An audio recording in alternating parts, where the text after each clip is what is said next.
Week we are going over chapter 4. This is about consciousness. What is consciousness? People can be conscious even when they appear not to be. All conscious experience is associated with brain activity.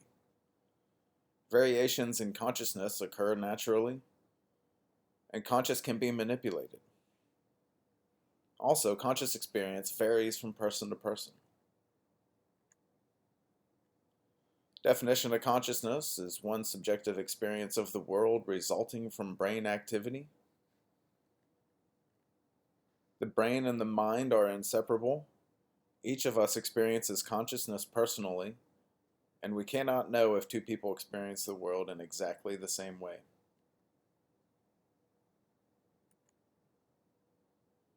Brain activity gives rise to consciousness. Psychologists now examine, even measure, consciousness and other mental states that were previously viewed as too subjective to be studied. One difficult question related to consciousness is whether people's subjective experiences of the world are similar. For instance, does red look the same to everyone who has normal color vision?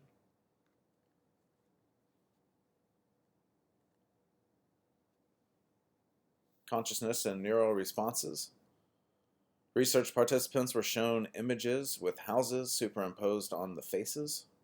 Then the participants were asked whether they saw a face or a house.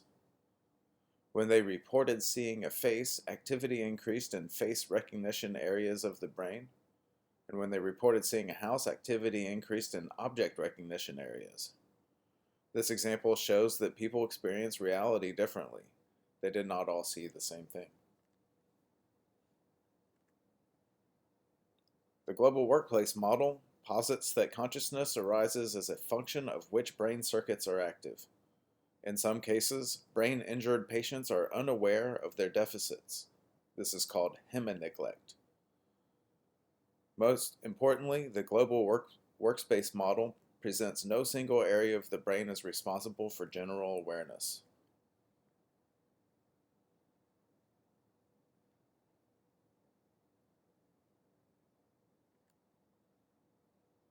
Areas of awareness. A central theme emerging from cognitive neuroscience is that awareness of different aspects of the world is associated with functioning in different parts of the brain. Activity in these various brain regions come together to inform conscious awareness. Here you can see the prefrontal cortex is concerned with making plans, the frontal motor cortex is all about the movement, and the parietal lobe is aware of space. Temporal lobe is I hear things, occipital lobe is for vision, altogether conscious awareness. Consciousness changes following brain injuries. You may have heard of traumatic brain injuries or TBIs. These are impairments in mental functioning caused by a blow to or very sharp movement of the head. TBIs can range from mild to severe.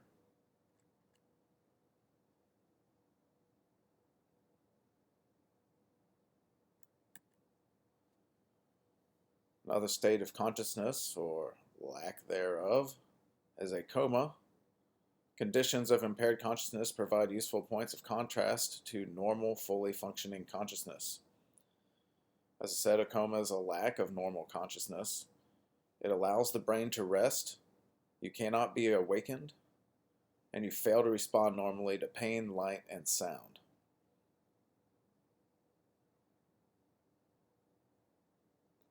It's also an unresponsive wakefulness syndrome.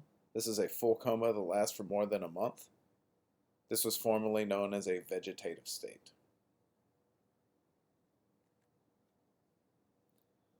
In a coma but aware. The brain images on the top are from the patient, a young woman in a coma who showed no outward signs of awareness. The images on the bottom are a composite from a control group, which consisted of healthy volunteers. Both the patient and the control group were told to visualize first playing tennis and second walking around a house. Right after the directions were given, the neural activity in the patient's brain appeared similar to the neural activity in the control group's brains. That means that person in the coma was aware of what's going on and was playing along.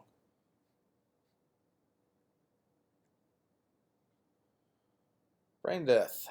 This is an irreversible loss of brain function. There's a person that was in the news long time ago at this point. Her name was Terry Schiavo. She had severe brain injury, but there was still activity in her brain stem. There's a lot of arguments about allowing her to die peacefully because they thought that there was nothing going on. There's also a Jahi McMath suffered brain death after routine tonsil surgery.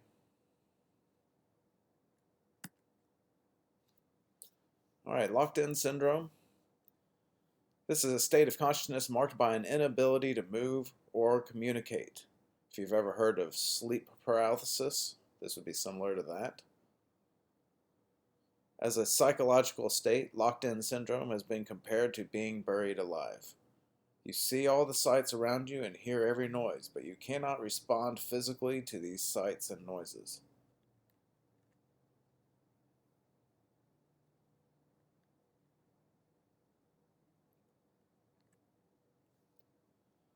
Here's a picture of a fellow named Eric Ramsey. He's right with his father. Suffers from locked-in syndrome. He has total awareness, but his condition leaves him almost completely unable to communicate. He can voluntarily blink, though.